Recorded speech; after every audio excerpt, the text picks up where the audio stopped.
매일 아침에 굿모닝 앤 굿모닝 여러분들 주식 투자의 리드오프 굿모닝 식스입니다. 자, 오늘도 시장에 어떤 일들이 간밤에 있었는지 우리 시장, 뉴욕 시장은 또 어떻게 마감했는지 확인하면서 힘차게 하루 시작해 보도록 하겠습니다.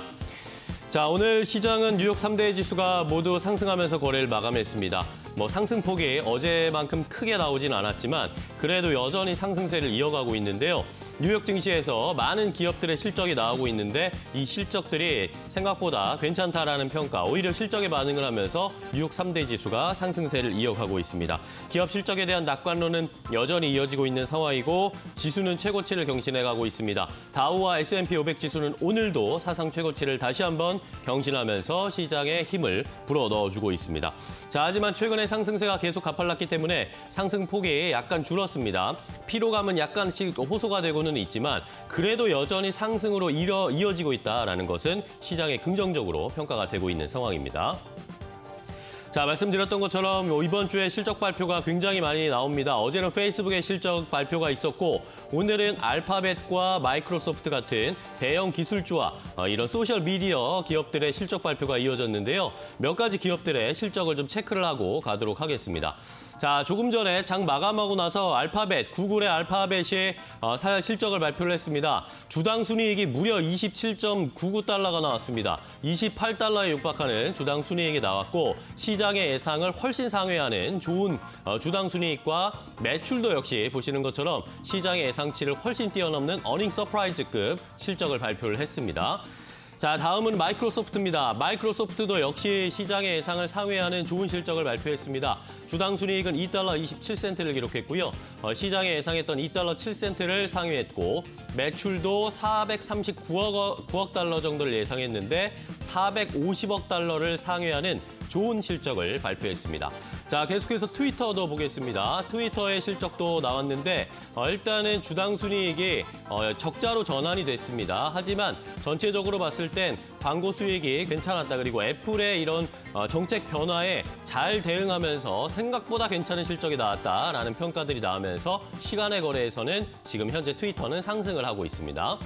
자, 마지막으로 비자도 보겠습니다. 비자도 오늘 실적을 발표했는데 시장의 예상을 상회하는 역시 1달러 62센트의 주당 순이익과 매출은 거의 시장의 예상에 부합하는 좋은 실적을 발표했습니다. 자, 이외에도 여러 가지 실적들이 발표가 됐는데 확연하게 지금 뉴욕 시장은 실적에 반응을 하고 있습니다. 예를 들면 로키드 마틴 같은 경우에는 오늘 실적이 굉장히 예상에 하회하는 모습이었는데요. 이러다 보니까 바로 주가가 곤두박질 치는 모습이었고 제너럴 일렉트릭, GE 같은 경우에는 실적이 좋게 나오면서 바로 4%, 5% 가까운 반등세가 나오고 있다라는 실적에 반응하고 있는 현재 뉴욕 증시 상황입니다. 자, 그러면 업종별로 흐름을 체크해 보겠습니다. 11개 업종 가운데 3개 업종만이 상승, 4개 업종만이 상승을 했고요. 7개 업종은 하락하면서 거래가 마감이 됐는데 헬스케어, 유틸리티, 테크놀로지, 기술주들 정도가 상승세를 보여줬고 전체적으로 지수가 빨간불을 켜기는 했지만 상승 탄력이 약간은 둔화된 양상이 나타났습니다. 자, 종목별로도 흐름을 보겠습니다. 마이크로소프트가 오늘 실적 발표를 앞두고 상승하면서 거래가 마감이 됐고요. 칩 관련 종목 중에 역시 엔비디아가 강한 상승세에 역시 이어지고 있습니다. 이외에도 애플도 0.46% 상승세, 구글도 실적 발표 앞두고 역시 1.3%대 상승세를 나타냈는데 시간의 거래에서는 현재 크게 상승세는 나타나지 않고 있습니다.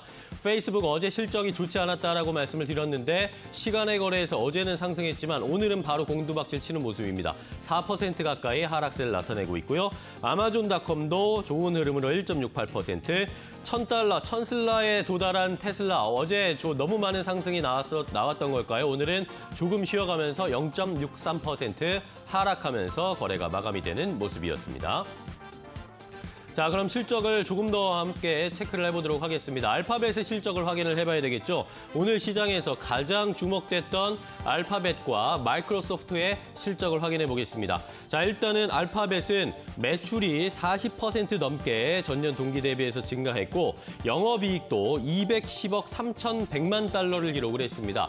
전년 동기 대비해서 무려 87.56%가 증가한 수치인데 자, 이러면서 시장에서는 알파벳에 대한 평가가 평가가 역시 계속해서 긍정적으로 나오고 있습니다. 조금 더 구체적으로 확인을 해보면 유튜브 광고 매출 같은 경우에는 시장에서 예상했던 74억 달러를 예상했는데 이것을 약간 하회하는 72억 달러 정도의 유튜브 광고 매출이 나왔고요.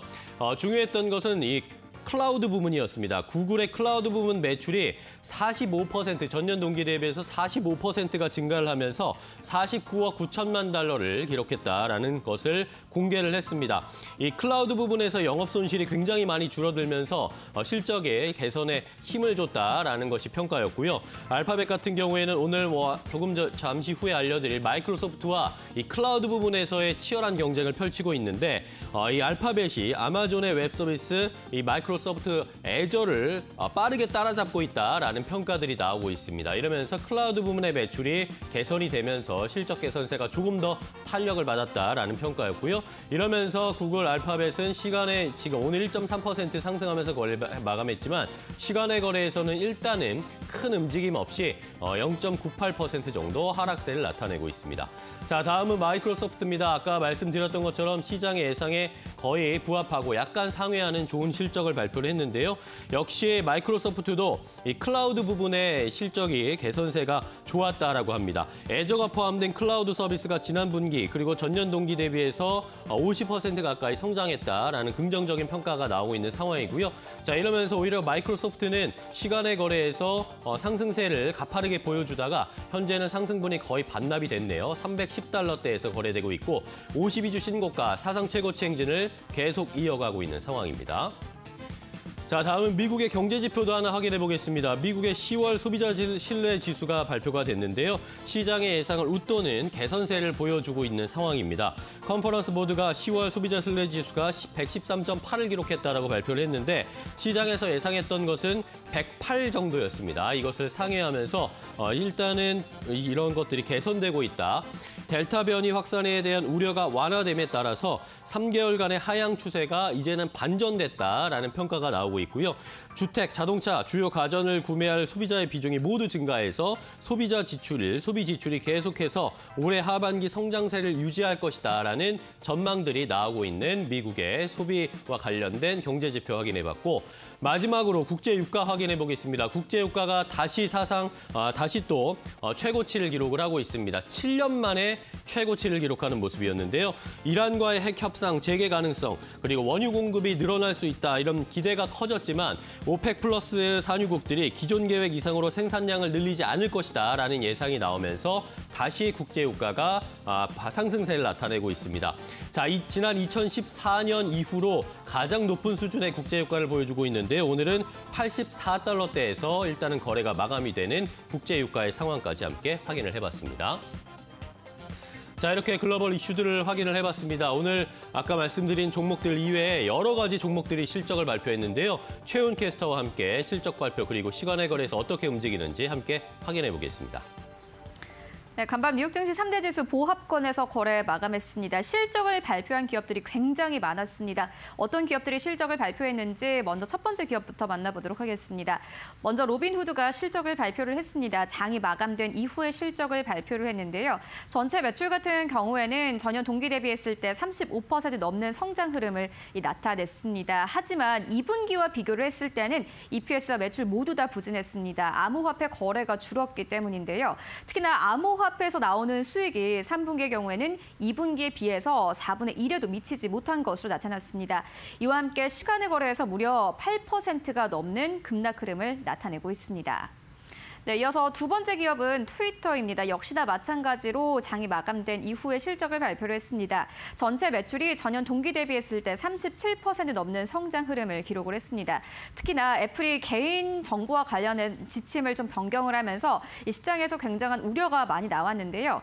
하지만 예상보다 이 애플의 개인정보 변경에 대한 영향은 좀 덜했다라는 평가가 나오고 있습니다. 특히나 연간 가이던스 같은 경우에는 시장의 예상치를 상회하면서 현재 시간의 거래에서 상승 흐름을 나타내고 있는 상황입니다. 네, 이어서 세 번째 기업 만나보도록 하겠습니다. 록히드 마틴입니다. 시장의 컨센서스를 하회하는 매출과 EPS를 발표를 했습니다. 여기에 더불어서 연간 가이던스까지 낮춰 잡았는데요. 매출과 영업이익 모두 다 한 자릿수 이하의 성장률을 보일 것이다라고 발표를 했습니다. 이와 함께 주가가 무려 12% 가깝게 빠졌습니다. 331달러 선에서 거래 마감했습니다. 네, 이어서 네 번째 기업 만나보도록 하겠습니다. UPS가 호실적을 발표를 했습니다. 배런스는 이에 대해서 누구도 기대하지 않았던 UPS가 어닝 서프라이즈를 기록을 했다라고 보도를 했는데요. EPS와 매출 모두 다 시장의 컨센서스를 상회했습니다. 특히나 글로벌 물류망과 관련된 안 좋은 이슈가 오히려 UPS에게는 호재다라는 보도가 나오고 있습니다. 여기에 더불어서 UPS 같은 경우에는 노동자들이 노조에 가입이 되어 있기 때문에 인플레이션의 영향을 크게 받지 않았다라고 평가가 나오고 있습니다. 여기에 더불어서 배런스는 UPS가 실적이 좋다는 것은 결국에는 이 경제의 건전성을 나타내는 지표이기도 하다라면서 긍정적으로 평가를 했는데요. 간밤 시장에서는 주가가 7% 가깝게 상승을 했고요. 218달러 선에서 거래 마감했습니다. 네, 이어서 다섯 번째 기업 만나보도록 하겠습니다. 사무용품 등을 제조하는 제록스입니다. 코로나19 영향 때문에 연간 가이던스를 낮춰 잡았습니다. 일단 글로벌 공급망 악화 문제도 있고 여기에 더불어서 회사에 복귀하는 인원이 생각보다 적었다라고 CEO가 직접 발표를 했습니다. 연간 가이던스까지 하향 조정하면서 간밤 시장에선 주가가 무려 11%가 넘게 빠졌고요. 18달러 선에서 거래 마감했습니다. 네, 이어서 여섯 번째 기업 만나보도록 하겠습니다. 로지텍도 마찬가지로 실적을 발표를 했는데 시장의 컨센서스를 하회하는 매출과 EPS를 발표를 했습니다. 재택근무가 줄면서 크게 좀 매출이 타격을 받았다라는 평가가 나오고 있습니다.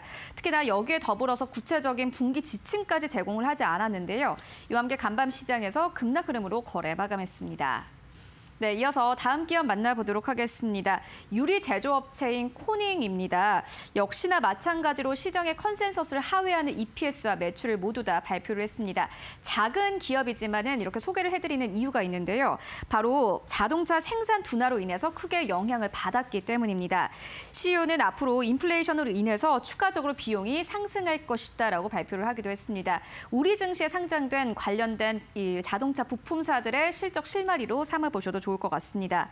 간밤 시장에서는 5%가 넘게 빠졌고요. 36달러 선에서 거래 마감했습니다.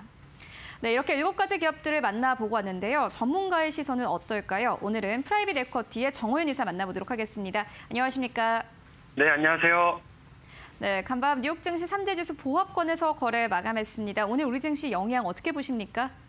네, 미국 시장 같은 경우에는 S&P 기준 30% 기업이 실적을 발표한 가운데 80%가 예상치를 상회한 실적 호조와 다우와 S&P는 신고가 흐름을 좀 보여주었습니다.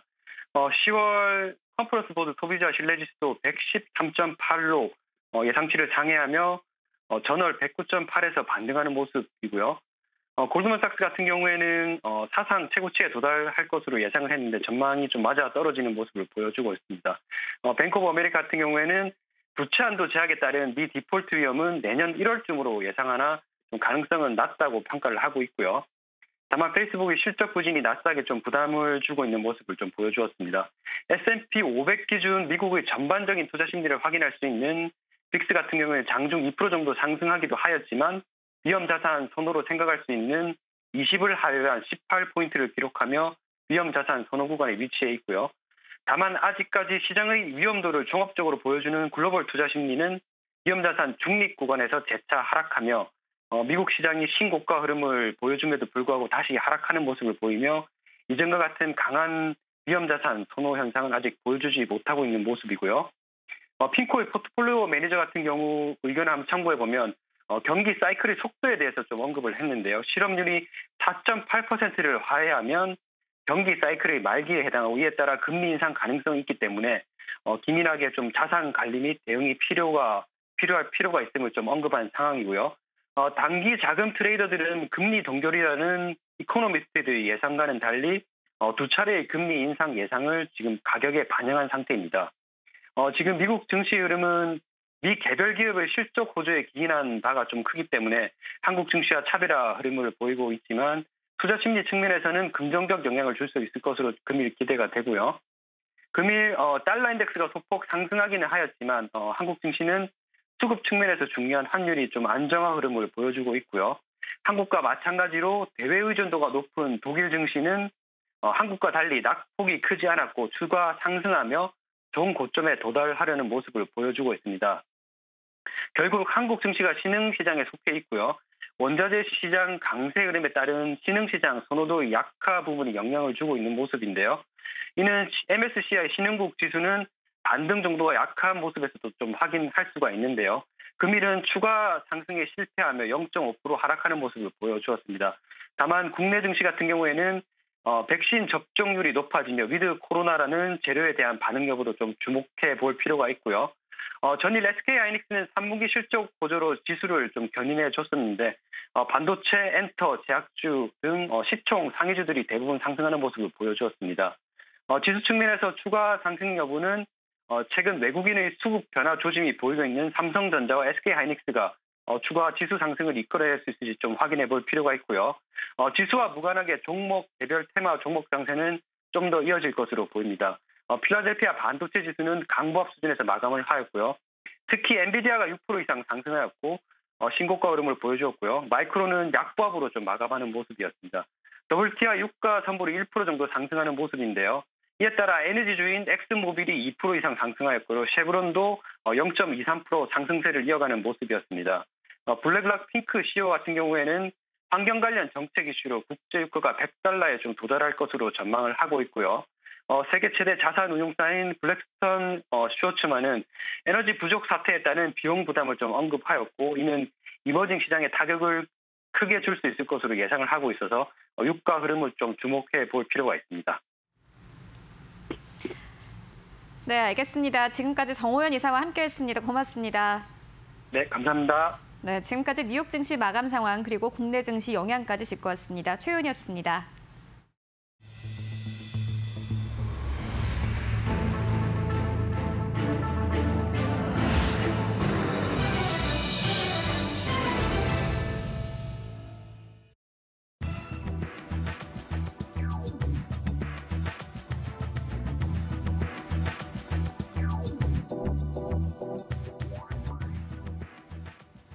네, 이제 시장에 한 걸음 더 깊이 들어가서 간밤에 어떤 일들이 있었고 우리 시장에 어떤 영향을 줄지 확인해 보겠습니다. 왓츠업 시간입니다. 오늘도 현대경제연구원 최영하 고문 모셨습니다. 고문님 안녕하세요. 네, 반갑습니다. 반갑습니다. 네.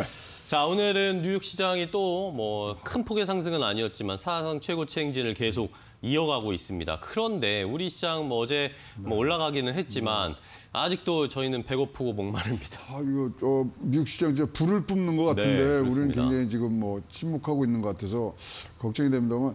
근데 하여튼 지난 6개월을 보면요. 한국 증시가 이상하게 힘을 못 쓰네요. 그러니까요. 주요 22개국 중에 보면 지금 최하위권에 지금 속해 있어요. 그러게요. 지난 6개월 동안 마이너스 6.57이고요.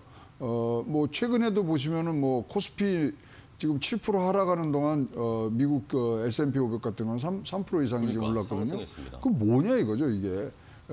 이제 이렇게 해서 미국 장이 좋으면 우리 장에는 어떻게 영향이 오면 옛날에는 같이 올라갔잖아요. 그러니까요. 하락폭을 줄이는 정도만 지금 영향을 주고 있는. 네. 그래서 실적이 지금 이끌고 있는 미국 장세에 올라타야 되는데 네. 올라타지 못하고 있습니다. 원인으로 보면 세 가지로 지금 보이는데요. 뭘까요? 반도체가 이제 우리가 비중이 높잖아요. 근데 이게 이제 직격탄을 맞죠. 공급망 병목 현상들에서 그러고 그다음에 이제 수출 중심 경제인데 원자재 값 급등하니까 여기에 이제 영향을 받았고요. 그다음에 요 부분에 이제 요거는 좀 논란이 있겠습니다만 우리가 좀 빠르게 금리 인상해버렸잖아요. 그렇죠. 그리고 대출 제한하고 이러다 보니까 사실 이게 결국은 뭐냐면 시중의 유동성 줄이는 거거든요. 그렇죠. 이 악영향이 굉장히 좀 크지 않았는가 보여집니다. 긴축 강도가 올라가면은 투자자들은 위험성이 높은 자산부터 먼저 팔 그렇죠. 수밖에 없거든요. 줄이니까. 그렇다면 신흥국의 대표 주자인 한국 거를 파는 거 아니냐 이렇게 지금 보여지고요. 미국도 보시면은 테이퍼링 한다, 금리 인상한다 그러지만 굉장히 지금 뜸들이는 시간이 굉장히 길어지잖아요. 그러니까요. 그래서 이런 금융 정책 변화에 대한 이 주가의 반응이 지금 다르게 나타나는 것 같고요. 어쨌거나 이제 지금 유동성을 건드리면 이게 영향이 있다는 게 지금 사실상 나오고 있기 때문에 네. 특히 이제 한국 같은 경우에 지금 뭐 요번에 우리 3분기 실적이 나왔는데 네, GDP 나왔죠. GDP 나왔는데 0.3이에요. 네, 안 좋게 별로 생각보다 안 나왔습니다. 그러니까 내부 동력이 좀 부족하다는 거라고 그러니까요. 보여지니까 사실 이게 0.6 후반대가 나와줘야 됐거든요. 지금 뭐 보니까 뭐 민간 소비가 지금 기여도가 마이너스 0.1%예요. 전월에는 플러스 1.6이었거든요. 그러니까 소비도 지금 줄어들고 투자도 지금 마이너스 0.6으로 갔고 지금 순수출은 이제 좀 0.8로 지금 올라갔습니다만 그거는 수출 잘 되는 것도 있지만 수입이 조금 줄어든 부분들이 있기 때문에 자 그러면은 이 뭐 디커플링 되고 있는 미국 증시, 한국 증시 이게 이제 더욱더 뭐 간극을 넓히지 않겠냐. 왜냐하면 11월 달에 우리 금리 인상하는 거를 많은 그러니까요. 사람들이 지금 뭐 전망을 하고 있기 때문에 할 수 있을까요? 그래서 이게 지금 걱정이 됩니다. 네. 특히 이렇게 되면 우리가 지금 4%대 성장을 지금 원하고 있잖아요. 그렇죠, 올해. 그러려면 4%까지 가려 그러면 4분기에 플러스 1.04가 필요해요. 1%대가 나와야 되는데. 자, 근데 이제 뭐 우리가 재난지원금 이제 다시 한번 풀었고 한 35조가 좀 풀렸거든요. 근데 15조 풀면은 0.1에서 0.2% 올라갑니다. 그걸 감안하더라도 이게 지금 0.6에서 0.7까지 지금 순수하게 경제 분야에서 올라와 줘야 되는데 이 부분이 가능할지 그래서 4% 지금 뭐 떨어지는 부분도 여러분 염두에 두셔야 되고요. 지금 이제 이렇게 하면은 미국 증시, 한국 증시 점점 더 벌어지는 게 이번 주말에 28일 날 현지 시간입니다. 미국에서 미국 3분기 GDP 실적시 나오거든요. 네. 그러면 이렇게 기업들 실적이 좋으면 3분기가 좋을 수밖에 없잖아요. 그렇죠. 그러면은 미국 그러니까 지금 원래 예상치는 7%였습니다만 그게 시장 전망치가 3.1로 떨어졌는데 이 정도 실적으로 한다면 시장의 전망치는 3.1보다는 높아질 거란 말이죠. 그럼 미국 시장은 덩달아서 또 상승장으로 갈 수 있는 부분들이 있는데 우리는 지금 덜커덕 지금 잡혀 있어서 이런 부분들이 지금 뭐 주말과 다음 주 초에는 영향을 주지 않겠느냐 이렇게 보여집니다. 네.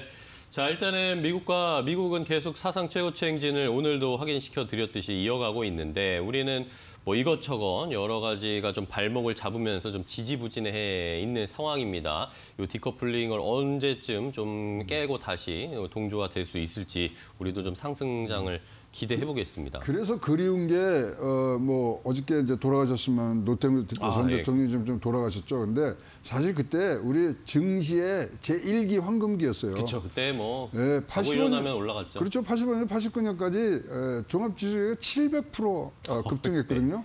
그러니까 그때가 좀 그리워지는데 재미난 것은 그때 장을 이끌던 종목들 있잖아요. 증권주, 은행주, 건설주. 그다음에 그때 주요가 뭐냐면 의약품주였어요.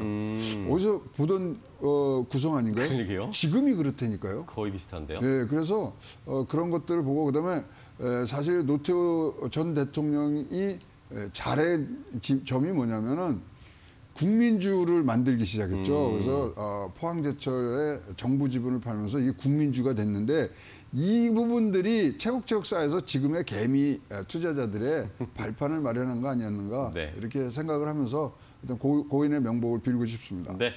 자, 노태우 전 대통령이 어제 타계했다라는 소식이 있었는데 뭐 우리 주식시장에도 연관 지으면 그때 굉장히 화랑장이었던 추억을 떠올릴 수 있는 이야기까지 함께 이야기를 해봤습니다.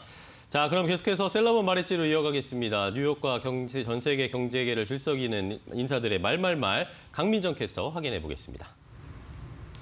안녕하세요. 셀럽은 말했지 강민정입니다. 오늘도 각종 셀럽들의 발언들 제가 모아왔는데요. 먼저 첫 번째 셀럽 만나보시죠. 하이퍼 인플레이션을 주장한 이 CEO, 트위터 CEO에 대해서 어제는 캐시 우드가 반박을 했는데 이번에는 로젠버그 대표가 반박을 했습니다. 자, it's totally ridiculous. 하이퍼 인플레이션 주장은 말도 안 된다라고 이야기를 했고 다음 문장도 살펴보겠습니다.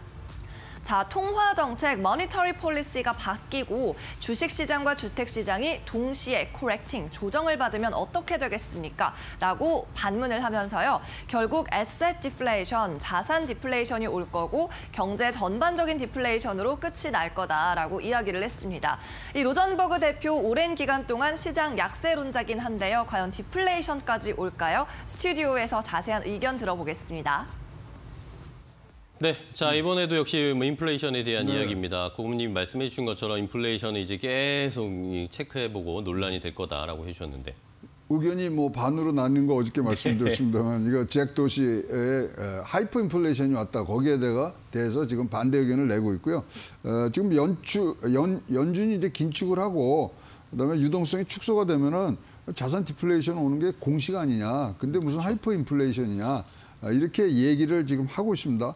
근데 이런 거에 이제 대응 뭐 기본적인 원리는 뭐냐면 네. 지금 시장이 굉장히 강한 실적을 나타내었지만 그 강한 실적만으로 지금 정당화되는 구조는 아닌 것 같다. 유동성도 많고 등등 다른 요인들이 많기 때문에 자, 이 디플레이션 얘기하는 자체가 조금 맞지 않는다.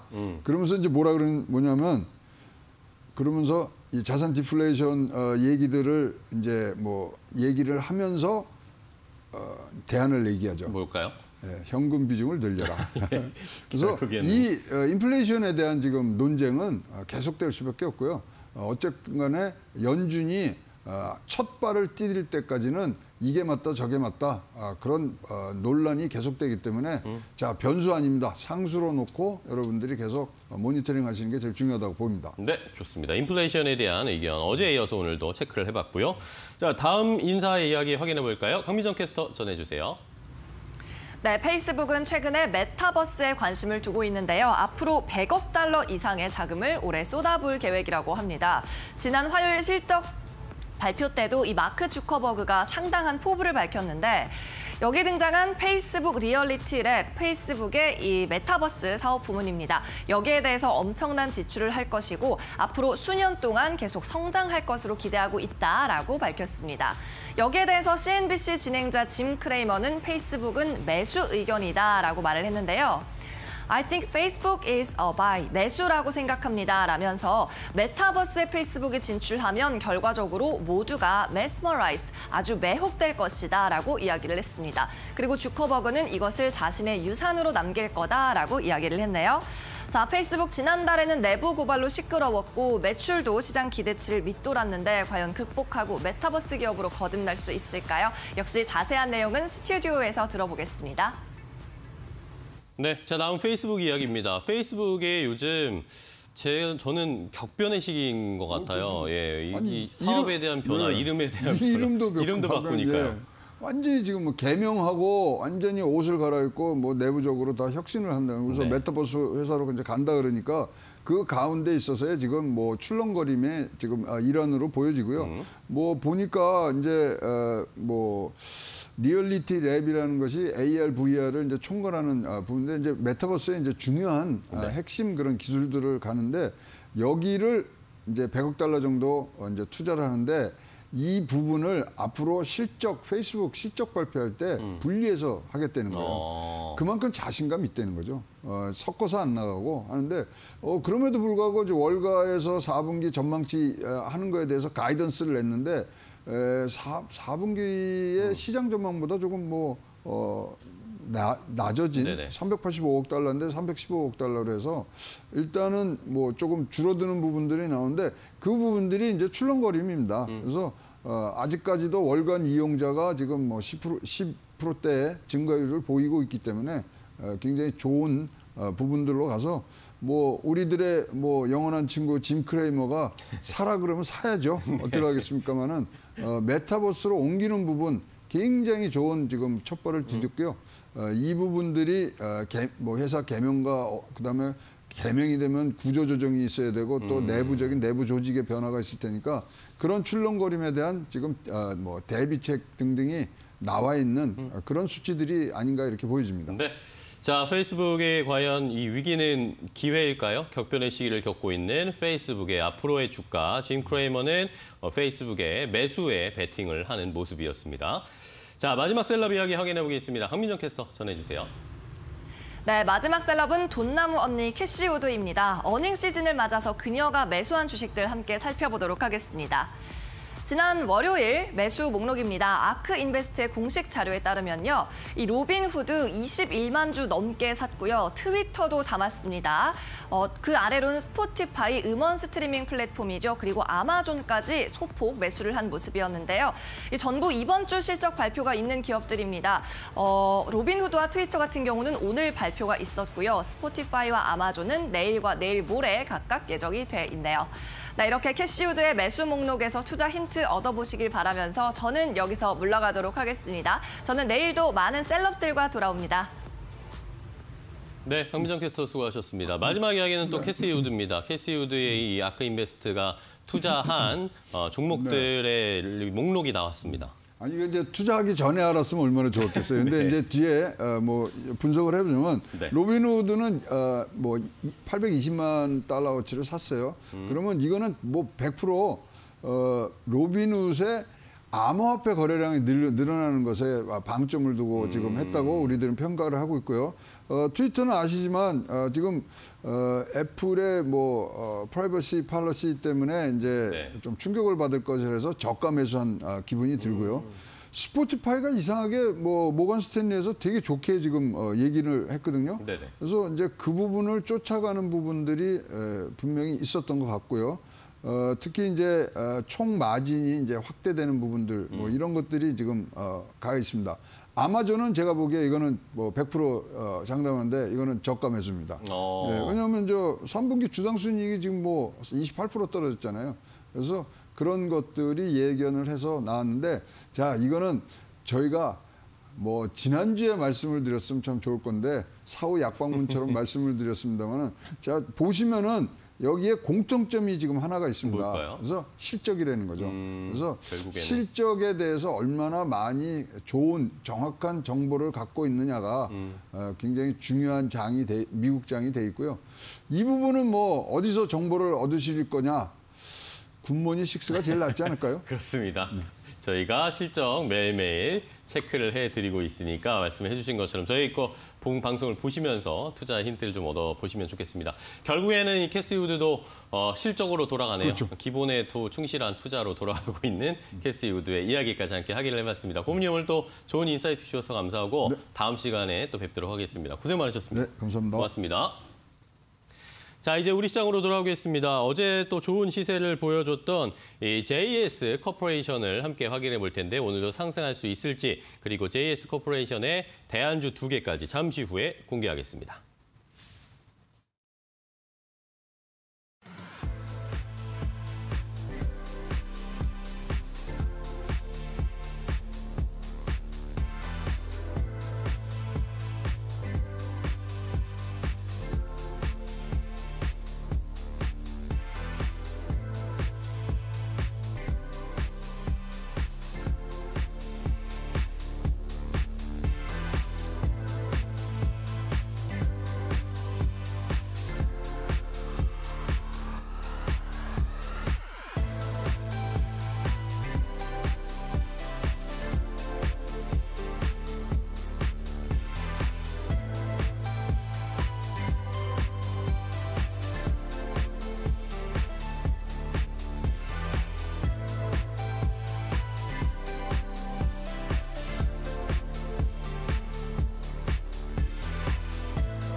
오늘 기대해도 괜찮을 종목 바로 공개하겠습니다. JS코퍼레이션입니다. JS코퍼레이션 두 분의 전문가는 엇갈린 의견을 조금 주셨습니다. 한 분은 이 OEM 업체, 대표 OEM 업체인 JS코퍼레이션 실적 성장이 기대가 된다. 실적 모멘텀으로 상승할 수 있을 것이다. 라는 의견 한 분 주셨고요.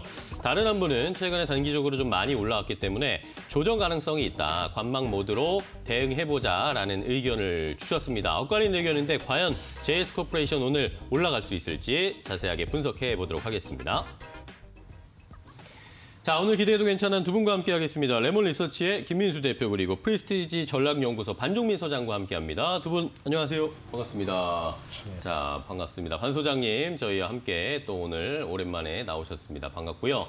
자, 일단은 JS코퍼레이션이 어제 뭐 24%까지 막 올라가다가 종가로는 한 16% 정도 상승하면서 거래가 마감을 했습니다. 왜 이렇게 올라갔는지 그리고 또 더 올라갈 수 있을 거라고 생각하시는 김민수 대표님부터 이야기를 오늘은 해보겠습니다.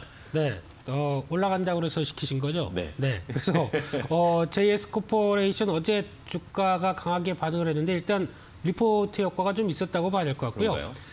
이 회사의 가장 큰 특징은 의류랑 핸드백입니다. 그렇죠. 네, 근데 의류 쪽은 대표적인 OEM 업체라고 보시면 될 것 같은데 버버리, DKNY, 뭐 게스, 네.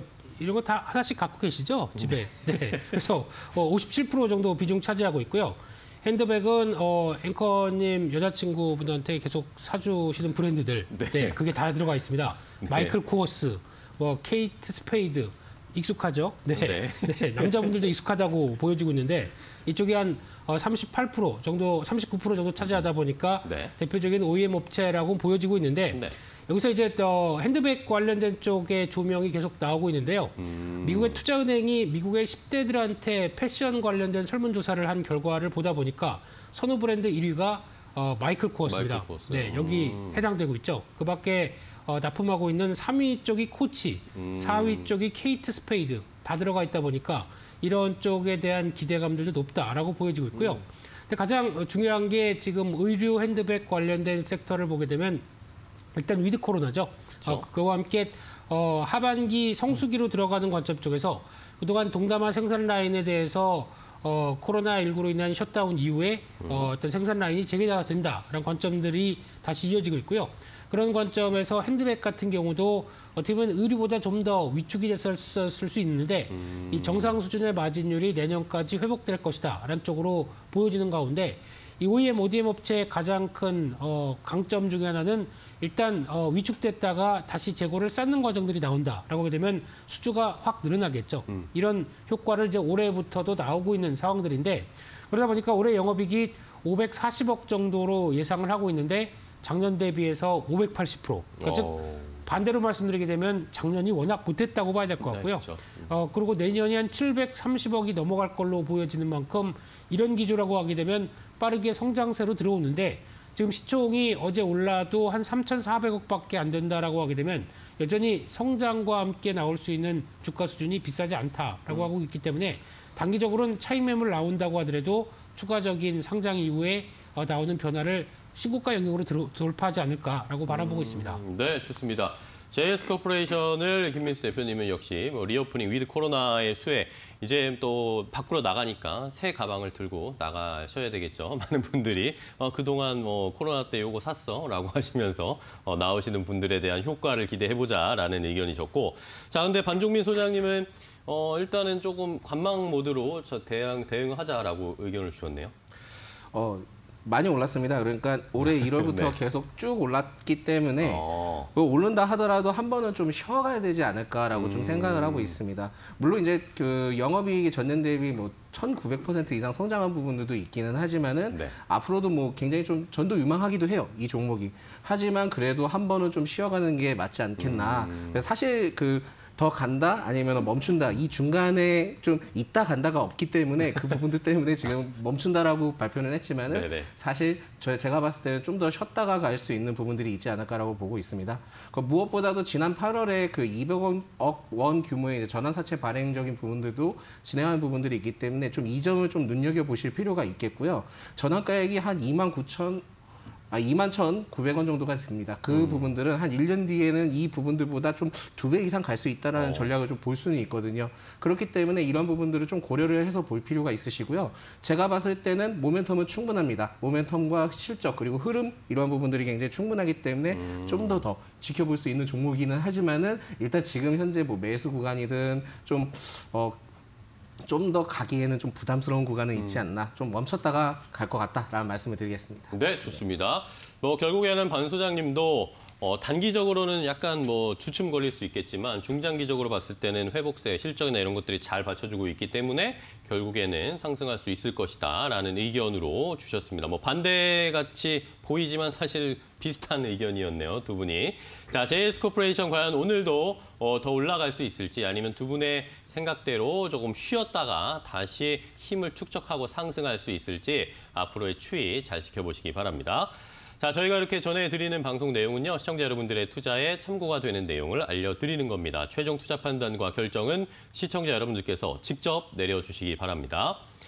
자, 그럼 이제 JS코퍼레이션도 좋은데 이 대안주도 한번 확인을 해보겠습니다. 두 분이 가지고 오신 이 JS코퍼레이션의 대안주는 무엇일지 바로 공개해드릴게요. JS코퍼레이션의 대안주를 찾아보도록 하겠습니다. 두 분이 한 종목씩 가지고 오셨는데, 자, 실적, JS코퍼레이션이 실적이 좋아지고 있다라고 말씀을 해주셨는데 지속적인 실적 향상의 기대감으로 한 분은 백산을 가지고 오셨고요. 그리고 다른 한 분, 위드 코로나의 수혜주로 골프전 뉴딘 홀딩스를 확인해보자라는 의견 주셨습니다. 두 종목 가운데 어떤 종목이 더 좋을지 비교 분석해보도록 하겠습니다. 자, 두 분이 한 종목씩 주셨습니다. 자, 일단은 아까 이 JS코퍼레이션이 두 분 모두 이 위드 코로나 관련주일 수도 있다라는 의견을 주셨는데 요것의 연장선상에서 반종민 소장님이 골프전 뉴딘 홀딩스 위드 코로나 수혜주를 가지고 오셨습니다.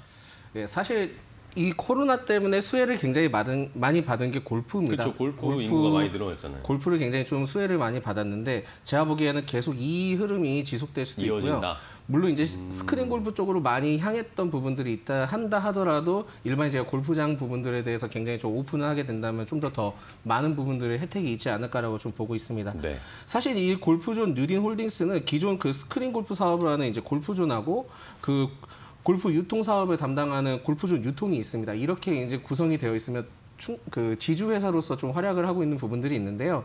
사실 그렇습니다. 이 골프와 관련된 부분들을 좀 더 크게 보자면은, 이 뭐 골프의 유통적인 부분들, 스크린 골프 어느 하나만 특정을 해서 진행을 해서 그 관련된 종목을 보기보다는 여러 테마와 같이 연관성이 있는 종목들을 좀 눈여겨봐야지 한 섹터에서 무너진다 하더라도 다른 섹터를 통해 올라갈 수 있는 부분들이 좀 있거든요. 네. 그렇기 때문에 저는 그 지주회사긴 하지만 골프존 뉴딘 홀딩스를 좀 지켜보는 게 낫지 않겠나라는 말씀을 드리겠습니다. 최근에는 그 골프채 물류 대란으로 인해서 최장 6개월 정도 기다려야 되는 부분들이 좀 있습니다. 그러니까 골프채를 산다 하더라도 6개월 정도 기다려야 되고요. 중고를 사려고 한다 하더라도 없는 부분들이 굉장히 많습니다. 즉 이러한 부분들이 있다면 분명히 골프채와 관련된 부분들은 분명히 나중에는 뭐 골프 용품과 관련된 부분들이 가격이 상승하지 않을까. 그러면은 이러한 부분들도 영업이익이든 매출에 대한 이익적인 부분들도 굉장히 크게 영향을 미칠 거라고 보고 있습니다. 무엇보다도 그 지난 26일 어제죠. 한국 레저 산업 그 연구소 골프 인구 한 500만 명 정도 되는데 이때 MZ 세대들이 22% 정도 차지를 하는 거를 보고 있습니다. 그렇기 때문에 이게 이전에는 그 VIP의 스포츠였다면은 지금은 좀 세대간을 초월하지 않았나. 이런 부분들. 스포츠가 되고 있습니다. 네. 이제. 그렇기 때문에 의류든 뭐든 여러 가지 부분들을 봤을 때 골프를 좀 더 주목을 해볼 수 있는 부분들이 있겠고요. 무엇보다도 골프존의 미국 시장 확대적인 부분들, 그리고 내년에 골프 카운티라고 그 골프장 레저와 관련된 그 사업을 진행하는 부분들이 있거든요. 그 골프존 카운티가 내년에 좀 상장 추진을 기대하는 부분들이 좀 있기 때문에 이런 부분들을 봤을 때 좀 골프존 뉴딘 홀딩스를 크게 좀 지켜봐도 되지 않을까라는 말씀을 좀 드리겠습니다. 네, 좋습니다. 반종민 소장님은 위드 코로나, 이 코로나의 수혜주이기도 했지만 이제 코로나가 끝나가는 이제 위드 코로나의 시기에도 이 골프존 뉴딘 홀딩스가 상승할 수 있을 것이다라는 의견으로 주셨고요. 자, 그럼 바로 다음 종목으로 가보겠습니다. 김민수 대표님은 역시 실적 받쳐주는 종목을 가지고 오셨습니다. 네, OEM으로 시작했기 때문에 OEM으로 끝내려고요. 그래서 백산이라는 종목을 말씀드리고 싶은데요. 이 회사는 합성 피혁에 주력하는 회사입니다. 그러다 보니까 거기 들어가는 폴리우레탄 합성 수지와 부직포로 어떤 가죽 비슷한 느낌을 만드는 쪽으로 보시면 될 것 같은데 네. 관련된 쪽에 아무래도 최근에 약간 원재재 가격 올랐다가 좀 떨어지는데 이 동향들은 좀 지켜봐야 될 것 같고요. 그중에서 이 회사가 납품하는 쪽이 아직까지는 이제 아디다스, 리복, 나이키, 그러니까 즉 여자친구한테도 사주고 나한테도 선물하고 뭐 이런 쪽으로 나가게 되면은 여자친구를 많이 강조하시네요. 네. 죄송합니다. 네, 그럼 와이프로 하겠습니다. 네. 네, 그렇게 되면은 수혜를 받을 수 있는 쪽이 충분히 나온다고 봐야 될 것 같고요.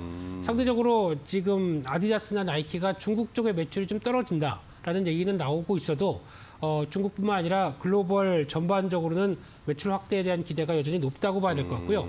게다가 또 생산 라인이 인도네시아, 베트남, 중국 쪽에 있었는데 이쪽에 대한 코로나19 셧다운 이후의 변화도 똑같이 나올 걸로 보여지고 있는 상황들이고요. 네. 게다가 작년 같은 경우 당연히 OEM 업체답게 실적은 안 좋았습니다. 하지만 올해 영업이익이 한 450억 가까이로 빠르게 전환될 걸로 보여지고 있는데 네. 시총이 2천억이 안 되는 수준이다라고 하게 되면 실적 대비 저평가 마찬가지로 뚜렷한데 아직 주가 수준이 JS 코퍼레이션만큼의 탄력들을 보여주지 못하고 여전히 어떤 저점대에서 움직이는 흐름들로 보게 되면 추가적인 반응이 좀 더 나와야 될 것 같고요. 게다가 앞으로 합성 피혁 관련된 쪽에서 최근에 늘어나고 있는 섹터가 또 전자기기 관련된 쪽의 케이스라든가 고급스럽게 하려면은 뭔가 가죽에 덮인 느낌, 가죽 케이스. 또 차량 내장재죠. 이쪽에 대한 확대에 대한 기대감도 높다라고 하게 되면 오히려 자동차 쪽의 선정과 함께 자동차 고급화 쪽과 함께 나올 수 있는 부분들이 뚜렷하게 됐었을 때 어떤 실적의 확대 기회가 더 높다라고 바라보고 있습니다. 네, 좋습니다. 자, 김민수 대표님은 역시 OEM 업체 중에 실적 향상, 실적 개선되고 있는 종목을 가지고 오셨습니다. 백산 확인을 해봤고요. 자, 그럼 바로 가격 전략을 이어갈게요. 김민수 대표님의 백산부터 좀 확인해 볼 텐데 네. 백산도 뭐 올해 초부터 올라오긴 했는데 이 JS 코퍼레이션과 달리 주가가 요즘에 오히려 좀 탄력이 떨어졌네요. 네, 그래서 한때는 여름 때는 뭐 12,000원대를 넘어가던 모습들이었는데 그때 같은 경우는 자동차 쪽에 대한 기대감 쪽이 반영됐는데 지금 최근에 자동차 관련된 모멘텀이 좀 꺾였음에도 불구하고 주가의 하락폭이 좀 더 있기 때문에 나머지 부분만 가지고도 충분히 설명할 수 있다라고 하게 되면 이 부분이 변화가 나오겠죠. 네. 그래서 일단 8,000원대 초반 정도로 매수가를 잡을 수 있을 것 같고요. 목표가는 1차로 박스권 상단부 정도가 있는 9,400원대 그리고 손절가는 7,300원으로 말씀드리겠습니다. 네, 좋습니다. 백산의 가격 전략 확인을 해봤고요. 이번에는 반종민 소장님의 골프존 뉴딘 홀딩스 가격 전략 주시죠. 제가 봤을 때는 이 골프존 뉴딘 홀딩스의 경우에는 계속 추세가 유지되고 있는 부분들도 있고요. 네. 앞으로도 좀 계속 좋은 부분들이 좀 있지 않을까라고 보고 있습니다. 그래서 지금 현재 매수해도 괜찮은 부분들이 있지만 그래도 9,500원까지는 매수 타이밍으로 좀 봐도 되지 않을까라고 좀 볼 수 있겠고요. 목표가는 좀 높습니다. 그래서 한 14,000원 정도 좀 보고 있고 손절가는 뭐 한번 이탈을 했을 때 좀 크게 이탈을 하고 빠질 수 있는 부분들이 있기 때문에 한 7,900원대를 보고 있고요. 지금 현재 외인과 기관대나 이제 뭐 매집적인 흐름들을 봤을 때도 계속 상승하고 있는 부분들이 있기 때문에 이 부분들을 봤을 때 좀 더 눈여겨보셔도 괜찮지 않을까라는 말씀드리겠습니다. 네, 좋습니다. 골프존 뉴딘 홀딩스는 이 레인지를 넓게 잡아주셨습니다. 목표가도 한 14,000원 이상으로 잡아주셨고 손절 라인도 7,900원으로 잡아주셨으니까 어쨌든 지금 추세적인 상승세를 계속 흐름을 타자라는 의견을 주셨습니다. 자, 오늘의 대안주 골프존 뉴딘 홀딩스와 백산까지 함께 확인을 해드렸으니까요. 잘 오늘 시장에서 확인해 보시기 바랍니다. 자, 오늘 기대해도 괜찮은 여기까지 확인을 해보겠고 이제 오늘 시장에 대한 간단한 코멘트만 듣고 마무리해보겠습니다. 오늘 시장, 뭐 뉴욕 시장은 계속 최고치 행진을 이어가는데 우리 시장은 참 지지부진하네요. 김민수 대표님은 어떻게 대응할까요, 오늘? 네, 앞서 들어오기 전에 뉴스를 하나 잠깐 보니까 6개월 동안 글로벌 시장의 동향과 봤을 때 한국 증시의 상승률이 끝에서 두 번째입니다. 네, 그렇게 되면 이게 무슨 일입니까? 네, 갭이 많이 벌어진다고 봐야 되겠죠. 이 격차를 좀 해소하는 모습들이 나오지 않을까를 기대하면서 실적 발표 시즌입니다. 그만큼 그렇죠. 대형주 특히 최근에 발표하는 실적들 생각보다 떨어지지 않는다라는 쪽에서 반등세가 좀 이어지는 것 같은데 이런 분위기 계속 드는지 체크해야 될 것 같습니다. 네, 결국에는 실적 발표를 주목하면서 종목들을 선별해야 되겠고요. 반종민 소장님은요? 네, 제가 봤을 때도 한 번은 계속 앞으로도 상승할 수 있는 흐름은 가져가지 않을까 보고 있고요. 지금 위드 코로나부터 해서 뭐 내년에 대선과 관련된 공약이든 정책적인 방향들 1월에 나오는 정책 발표들이 여러 가지가 있을 겁니다. 그 부분들까지는 계속 이제 주가 좀 탄력을 받지 않을까라고 보고 있습니다. 제일 중요한 부분들은 제가 봤을 때는 금일장에는 아마 면세점, 여행, 엔터주를 좀 계속 공략을 해보시는 게 낫지 않을까라고 생각을 하고 있고요. 설령 많이 올라간 종목이다 하더라도 많이 올라간 종목은 한 5% 정도 수익률을 생각을 하시고 들어가시는 게 좋고, 뭐 아직 덜 상승한 종목이 있다면은 그때는 좀 더 길게 보시면서 가면은 괜찮지 않을까라는 말씀을 드리겠습니다. 네, 좋습니다. 두 분과 함께 오늘 장 전략까지 자세하게 들어봤습니다. 오늘도 좋은 종목, 좋은 시장 전망 소개해 주셔서 감사하고 다음 시간에 또 뵙도록 하겠습니다. 고생 많으셨습니다. 고맙습니다. 네, 굿모닝 식스 오늘 저희가 준비한 소식과 정보는 여기까지고요. 저희는 또 내일 아침 6시에 더욱 빠르고 정확한 정보 가지고 찾아뵙도록 하겠습니다. 끝까지 시청해 주신 여러분 고맙습니다.